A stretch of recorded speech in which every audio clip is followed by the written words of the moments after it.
Welcome to the round 6 review. After the Blues get the job done in a very impressive manner. 17 goals 15, 117 to 15 goals 8, 98.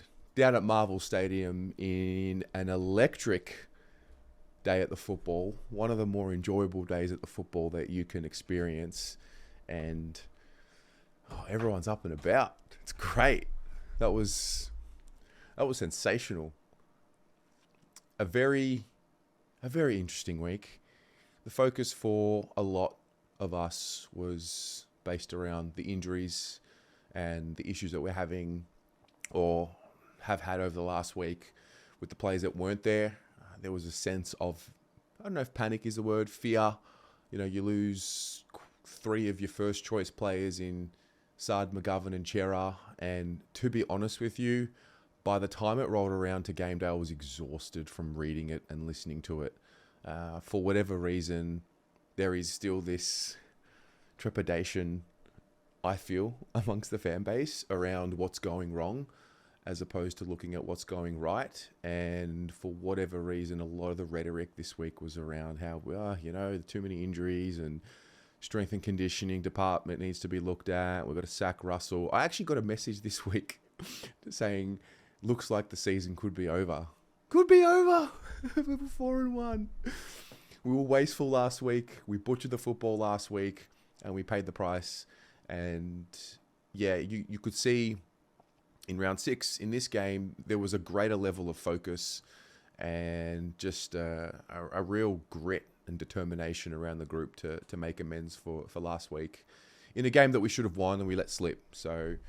Yeah, but, you come up against the Giants who coming in to the game undefeated. Externally, mainstream media talking them up as though they're, the best team in the competition. And they probably were, to be fair. Probably the form team in the competition. They play a lethal style. They've got one of the best midfields going around. They've got a Coleman medal contender in Jesse Hogan there. They've got a really strong defense. And just the way that they spread and the way they run and the way they move the ball and punish you off turnover, it's super impressive. And, we're going to play them again this year, and I don't want to get too carried away, but yeah, they're formidable. More than formidable. I think they're one of those teams that are in the mix for that top 4 spot. And so whenever you get to play against them, you really get the perfect opportunity to find out where your group's at, where your list is at. And I think for us, what you see, or what we are seeing right now, or maybe not you, maybe what I'm seeing right now is, it was the perfect test for the depth of the list. You've got 5 to 7, maybe more first choice players unavailable. And the reality is you only get to understand what the depth of your list is like when it's tested. And that's what happened this week. So what we got to see was the next layer of the list play footy. Lewis Young, Lockie Cowan, Jack Carroll, again, who's been in the side for a few weeks. Some of the small forwards, medium forwards, and, you got to see that. And that's exciting. I thought for me personally, I was really excited for Lockie Cowan in particular. Don't know why. I think because they're, when everyone's healthy, it's hard for him to get a game in that back line because it's such a deep back line. But to see what he looks like now at the level compared to last year, for example, in his first season, those are important little steps along the way. So, yeah, it was a very, very special week. Obviously, we celebrated the birthday of the channel this week. That was awesome. I also, side note, I was at dinner on Friday night and I got to have a full circle moment. So do you remember when we lost to Essendon last year? And the YouTube channel Bomber Blitz made that video just sort of poking fun at Carlton. I got to meet Bomber Blitz and look him in the eye and tell him, thank you for lifting the curse. So that was a nice little full circle moment, which I thought was telling because we got to see Carlton at their best. And we are seeing Carlton at their best. This is the best version of the Carlton Football Club that I've ever watched. And, if that is not the case for a lot of us in the Carlton community, because a lot of you have lived through the golden era, I haven't. This is as good as I've seen. And, I think we are really making strides. We've really grown as a club, no doubt. in this game in particular, so much to get through. So I went with my sister, just the two of us. I don't remember the last time the two of us went to a game together. As it was, we had a ball, and I'm sure those of you watching, and whether you go with your family or your friends, like you know what it's like when you're with your people, your inner circle, your family, and you're having those moments, and you're carrying on like little kids. They're the special experiences that you cherish forever. My sister's been away for a long time, so she's back now, back at the footy, and yeah, we had a ball.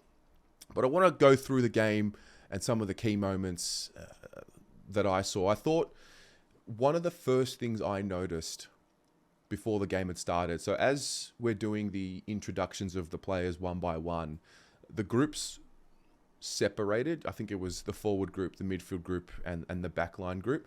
And the defenders were huddled super tight, like extremely tight. Just the back group, maybe the back 6 or 7 of them, whoever it was. And I looked at it and I took notice of it as it being a powerful symbol. Obviously, we all knew the situation. We're missing, 2 of our first choice defenders in there. We bring in a second-year player. Lewis Young comes in as well, who is not playing regular first team footy at the moment. So we knew that there was a challenge there coming up against the best team in the comp or the form team in the competition. And I thought it was a really powerful moment, just looking at that back group just in tight together, obviously talking about what they were going to do for the game and just, sticking together and staying connected, whatever it was. I would love to know what was said in that little mini huddle, but I did take notice of it. I'm not sure if you did. If you did, let me know in the comments. The other thing I noticed as well, so Patrick Cripps won the toss. Every time he wins the toss, we win the game. He lost the toss last week for the first time all year, and that doesn't really mean much. You're tossing a coin. But again, before a game, especially when you're coming into a game where you're a little bit under the pump and it's going to be tough because you've got a tough opponent, you're trying to look for anything. So I thought that was an important moment there. Then, game starts, brilliant first quarter. I thought from the get-go, Mark Pitternet, and, he's someone that needs to be spoken about whenever you're talking about this game. I know that Cripps and Walsh will get a lot of the attention, but Pitto establishing dominance in the middle early, or really at any stoppage early, was very clear to see. And it was a step up from last week, played his first game for the season last week, and just looked a bit better, a bit more fitter, and we were just super strong in the contest. And that's going to be a theme of this review, and I'm sure anyone who talks about this game or thinks about this game will talk about how strong we were in the contest. What I noticed was, man, the Giants, they're so lethal. I felt like every time we turned the ball over or made an error or didn't lock the ball in our forward 50 and allowed an exit, they were just able to move the ball with ease, with efficiency to their forward line and kick a goal. So having said that, to be up in the first quarter the way we were at the end of it, I thought was pleasing. So many moments where I think we can take something from the Giants for sure, the way they move the ball and the way they spread. We have a real heart and determination about us, and ultimately that's what matters at the end of the game. But the way that they move the ball is, I think it's maybe the best in the competition. The way that they spread together, the way that they move the ball, so impressive. I don't know what it is. I don't know if it's just a talent thing or a connection thing, but I found myself being really impressed with the Giants. We get to quarter time. I mean, you're looking at the key stats to paint the picture of the game. 41-25 contested possessions, 4-7 in the clearances. The one thing that I thought was letting us down was our pressure. I mean, it was 8-24 in the tackle column. So, we're up in the game though, so you're giving and taking, but just to paint a little bit of a picture and give some context to what the quarter was. We get to the second quarter, and then I start noticing some themes. I thought Zach Williams, his game on Toby Green in the first half was exceptional, and ultimately when Jordan Boy ended up taking that role in the second half, and then you talk about the team effort, the team defense on Toby Green was perfect. I mean, he didn't kick a goal. He was not able to get into the flow of the game at all.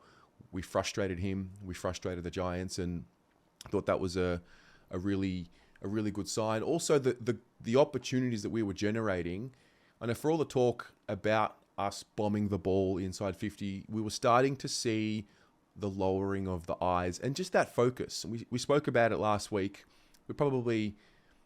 We just weren't efficient with the ball. We butchered it a little bit. But in this game, I noticed us lowering the eyes, hitting our forwards on a lead a lot more than what we had seen previously. So I thought that was moving in the right direction. And then, the Giants go on this run, just punishing us. Kemp with a kick from the back flank, little short, turnover, over the top, goal.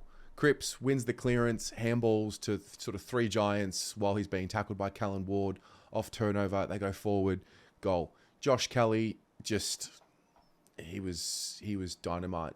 The Giants were able to just find the open man in the center of the ground, in their forward 50. Their timing of their leads and their kicking, which was so good, allowed them to just open the game up. And there was probably a moment in that second quarter where it just started to feel insurmountable. It started to feel like it was a little too much and they were just too good. I think they got up by 20 points or so, and it was a struggle. And then something happens, 5 minutes to go in the second quarter. We get a goal against the flow. It was Ollie Hollins who ran super hard. I was fortunate enough to be sitting a little elevated on level 2 on the wing, and I watched him run from D50 to forward 50 and get on the end of the ball. And about 3 minutes 47 to go in the second quarter, after we've been really dominated for about 10 to 12 minutes, goes back, kicks the goal, gets a little bit of a momentum shift back to us. TDK then, out of nowhere, roves a goal on his right foot straight after that. And then, something happened there which I thought was telling, because one thing about us in the past is, we sometimes fall into a trap of, when things aren't going our way in a quarter, we can struggle at times to wrestle it back mid-quarter. And part of the maturity is being able to recognize in quarter, like, okay, like we're being dominated here. I think the Giants have kicked 6 in a row or 5 in a row. And we're able to make a play to keep the momentum going and find something. And I thought it was important for us to win the game. We had to stifle what the Giants were throwing at us. And so Ollie kicks his goal. TDK kicks his goal. We get to halftime. It's looking ominous. Jacob Wiedering gets a corky right at the end. He's iced up. I don't know what happened with Zach Williams either, but evidently he gets subbed off with what they said was a knock to his Achilles. Vossi said, I think it was a corky in the post-game. We'll find out what exactly happened over the next few days, but I mean, it's natural. You're starting to think, Wiedering out, Williams out, who had done a fantastic job on Toby Green for the first half. And again, that feeling of it being a little bit too much started to creep in. We get to halftime, as I said, got 12 players with 0 tackles. And I'm looking at it. Joe, actually, from the Almost Blues Brothers, had pointed it out. And it was telling, because we were talking about it during the week, during the reflection show, the 2021 game against the Giants, where 12 players didn't lay a tackle in the first half. It didn't feel that way from watching it, but the numbers were the numbers. Obviously, we had to tidy that up. Charlie and Harry, 6 shots on goal in the first half, 0 goals. Like, when is that going to happen? Probably not often. Having said that, the tackle count was 20 to 37. So that's obviously a problem and an issue. The clearances, almost double, 25 to 13 at halftime. The center clearances, 13 to 3. That's not a stat that you usually see so lopsided, because center clearance, I mean, it's generally a 50-50 battle. But to be dominating in that area, still down, I felt that there was a chance, but I did feel, if I'm honest, that it was going to be a little bit too much if Wiedering and Williams were not going to play. Wiedering comes on, strapped up. He was clearly hindered. They had to make a change there and put Lewis Young onto Hogan, and Wiedering played a little bit more on Cadman. You could tell that he didn't have any explosiveness from his legs at all in the aerial contests. And, it's quite ironic, because there was a bit of talk around the connection piece between he and Lewis Young, and all of a sudden Wiedering's hindered. We needed Lewis Young to step up in that second half and play a role on Jesse Hogan, and Wiedering couldn't exactly be his full self. So they had to rely on each other. and feed off each other in that back six. We start the third. George Hewitt takes on Jesse Hogan in a defensive 50 stoppage, gets pinged holding the ball. Jesse Hogan goes back, kicks the goal, and you're thinking, you're kidding me.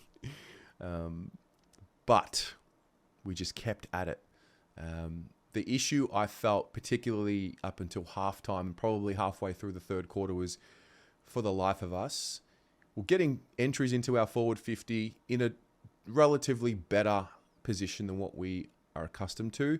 We just could not lock the ball in our forward 50 for whatever reason. The smalls just didn't seem to be in the right position. At the drop of the ball, we weren't able to find those repeat stoppages.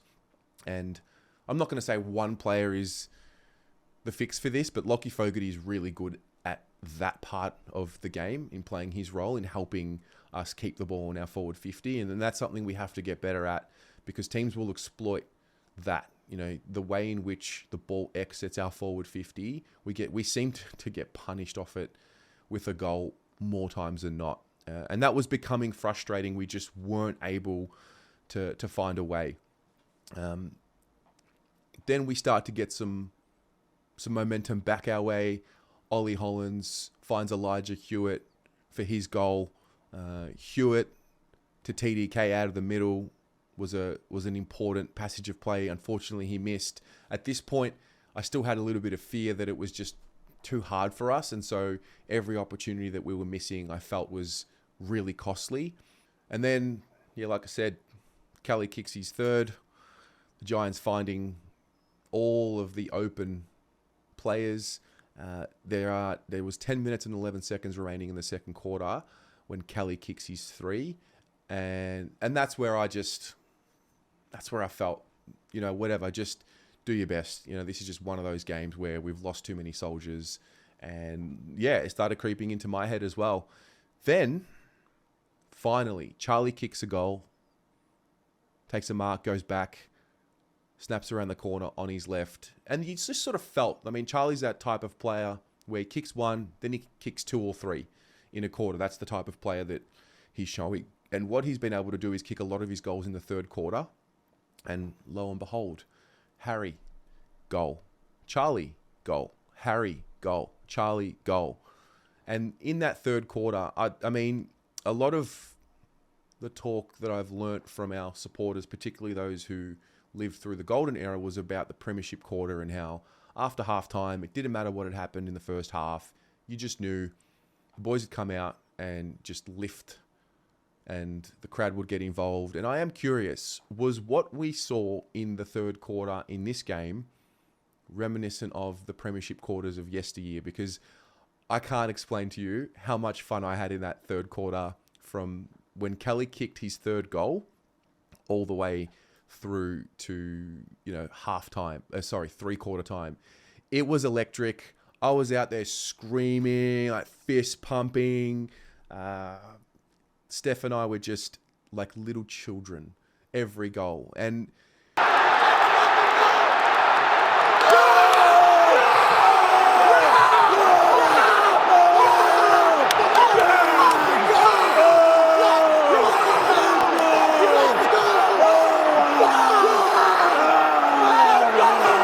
I think because of the fear of the seed of doubt and the fear of thinking it was too much and we're not going to win this game because we were just not good enough and the Giants were too good, combined with the fact that we got the game on our terms, combined with the fact that the crowd collectively really got into the game, it was the Carlton magic. That is the magic of the Carlton Football Club. That third quarter and that 10-minute passage of play, whatever it was, that is the magic of Carlton. And I am curious, is that what it used to be like back in the day? Because if that's what it used to be like every week and you'd come out after halftime and put that on, it's crazy. And I think the challenge, we talk about the crowd getting involved. Cheer Squad were starting their chants in the first half and it just wasn't reverberating around the ground because, let's be honest, everyone else wasn't getting into it. There was that trepidation and there was that, maybe it was fear, maybe it was just a little bit of anxiety and stress of the game. But once the boys started their chain of goals and momentum, then you started seeing the rest of the crowd get involved with the cheer squad. And for all the fucking finger pointing to the cheer squad and they've got to be louder, I disagree. I think the cheer squad I think the boys start, the cheer squad then start their chant, then the rest of the stadium get involved. And when that happens, we're unstoppable. I truly believe when we find that magic in game, where the players are playing well, hitting the scoreboard, crowds getting involved, booing at umpire calls that are not going our way, cheering as loud as we do, there's an electricity that very few things in life you get to experience. It's magic. It really is. It's the only way I can describe it. So at one point towards the end of the third, I've written down, like, it was unbelievable. It was one of the most joyous patches of play that I've watched in my time, watching footy. Then we get to the fourth quarter, and you just know the Giants, they're too good, and they're going to make a game of it. We were able to capitalize. Durden takes a really strong mark, kicks a goal. I screamed so hard. You know when you scream so hard and you give yourself a headache? That happened, and I had to sit down and just collect myself. My head was spinning. My voice was withering away. Sam Walsh, his work at stoppage, bursting. He had 17 score involvements. That's ridiculous. But, there was a passage of play where he burst out, hits Harry. Harry unfortunately misses this one. Then we started getting to a point where it wasn't about game management, but, the lessons that we had to learn from last week around the fourth quarter, and we had given ourselves a bit of a buffer like we had done the week before, and I was really interested to see how we were going to be able to manage the final 15 minutes of the game, knowing that the Giants were going to get to a point where they were just going to go for it, and we knew how lethal they were all game. An important moment happens, which I think is a great story for the book of Carlton in 2024. Jordan Boyd, who had done a really good job on Toby Green, goes back with the flight of the ball. Toby Green initially goes up for a mark, but he bumped him. He braced for contact and hit him in the head and bumped him. And the first guy to get around it and sort of fly the flag was Lockie Cowan, which I loved. I loved seeing how comfortable he was in that moment. I know it's only little, and you fly the flag because you're supposed to, but second year player getting into it. Jordan Boyd's commitment to the contest just reiterated the group and their commitment and their hunger and their appetite for the contest and to make amends for last week. Harry then kicks a really important goal. We're up and about. Then the Giants, they kick one. I think it was Peatling out of a stoppage or out of a congestion, kicks a goal. Then Riccardi takes a mark, top of the goal square, kicks a goal. At this point, it's I think a 3 or 4 goal game. And that's when it starts kicking in. Like, okay, how are we going to manage the rest of this game? Are we going to be able to strike a good balance between taking 35 seconds off the clock where you can, and also continuing to move the ball in the way in which had worked for you all game? And I thought we were able to do that. Passage of play towards the end, Cripps takes a mark in D50 and just screams at everyone to, move or spread, or there was something about it which said, come on, finish off, don't start resting here, and we're able to get the job done. Kennedy kicks a goal at the very end in his 100th game, and it was a famous win for the Navy Blues. One of the more enjoyable games you'll be at, and it's that way because of the context, because we had lost, 3 of our first choice players during the week or the week before, and a bit of doubt, a little bit of fear, like, was it too much playing against the top team in the competition? And it all sort of came together, and, now we sit here 5-1, still lots of work to do, still got to figure out this forward half game. I suppose once we get a few more soldiers back, maybe that'll improve. But what I'm liking right now is, 32 scoring shots after 28 last week.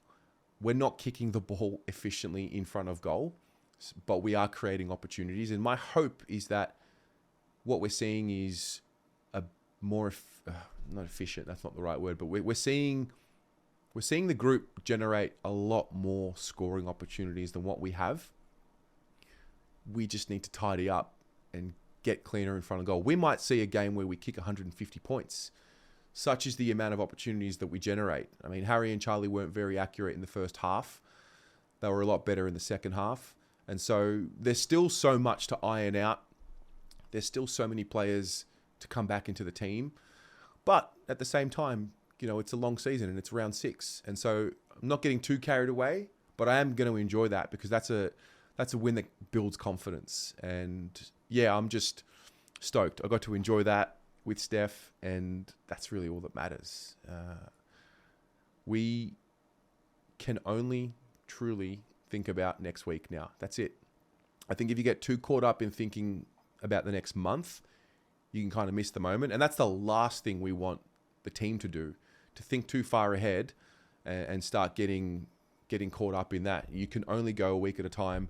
We're now about to go into a stretch of, the next 3 weeks, we're at the MCG, which, to be honest, we need. I don't mind Marvel, but there's something about it. It's not the MCG. It's Marvel, and it's a clean deck, and it's a good deck to work on your skills. But I'm really excited to get back to the MCG over the next few weeks and enjoy that. Geelong's going to be the next test. Massive. Huge. They're so mature. They're efficient with the ball. You want to talk about a team that lowers the eyes and hits up their targets. Geelong do that very well. And, we're up against it. Hopefully we don't lose Williams this week. Hopefully Wiedering's Corky is okay and he can, recover well and get back into it next week. But we need to stay healthy. Having said that, the challenges are coming. They're here. This is part of footy. It's like a pendulum. You've got to go deep into the bad, and then it's gonna swing. And hopefully when it swings back into the good, hopefully the timing is right. We win enough games to qualify for the finals and hopefully top 4 and get everyone healthy when it truly matters. And that's in September.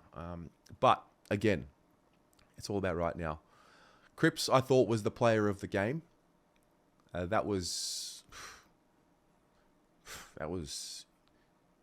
that vintage Patrick Cripps? I don't know what that was. Because it was just, he was so dominant. Walsh, unbelievable. I'm actually going to give doing a bit to Pitto. I want to give Pitto all the love because for some reason, I feel like sometimes we as supporters can want a scapegoat and forget about the fact that he had 17 possessions or 16. What he does at stoppage and around stoppage for our midfielders and at the source when he gets the hit out and helps us dominate. What that does for us is, I think it reiterates our identity. We are a brutal team because Mark Pitternet is in there.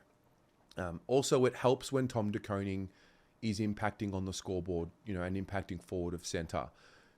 Very rarely have we seen the two of them in the side with Tom kicking goals, and that's part of Tom's development.